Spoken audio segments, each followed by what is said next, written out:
This is interesting. This is from Dawg Pound Daily. 3 contract decisions that will haunt the Browns.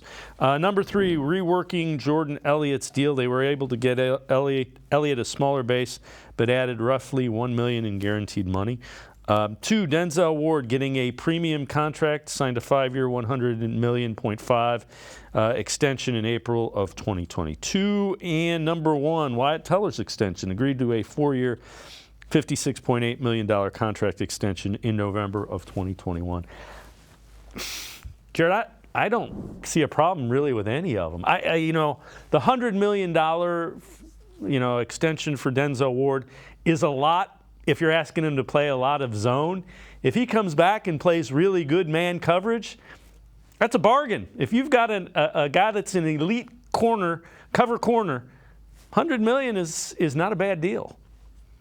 No, it's not a bad deal. Jordan Elliott, I haven't been a big fan of. He works really hard. He tries really hard. He's a great practice player. Just haven't really seen it on the field. I didn't love guaranteeing $1 million to him, but I understood why they did it. Ward is a really interesting player in that, you want a little bit more out of him, but a player of his talent is not available in free agency, period. I don't care what you're talking about. He is not available in free agency. They are getting locked up, which is why the Browns locked him up for the contract they did. You're not getting that caliber of player, and so you're then expecting everybody else to kind of move up a slot.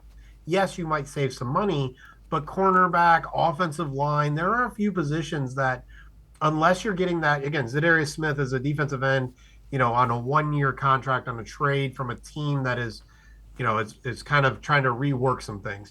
Outside of that, you're not getting a young cornerback who's really good. Even if you don't think he's worth the money, he's really good. You're not getting him. He's not going to be available. So you either don't sign him and hope something else works out, or you sign him. The Teller extension, I think, all depends on who you get.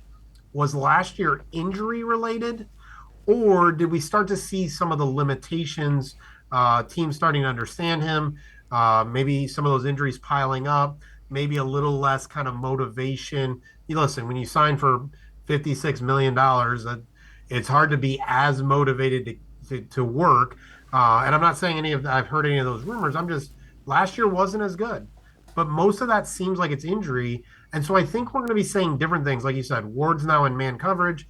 And if Teller is healthy, this conversation about haunting really is not going to matter by week 6. Yeah, I agree with you with Teller. And again, a lower leg injury for an offensive lineman, you've got no base. It's, that is the worst. You can't really work around it. You can't, especially, and then you add that a lot of movement on how the Browns like their offensive line to work.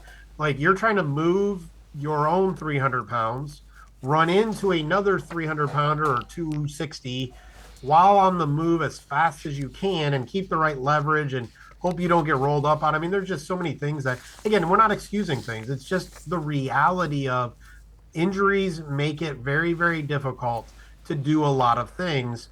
And Wyatt Teller had a legit injury last year that really limited, but he pushed through. 2 years ago, Jedrick Wills had an ankle injury that he probably should have sat out for, but he didn't. They kept playing him. Sometimes it got worse.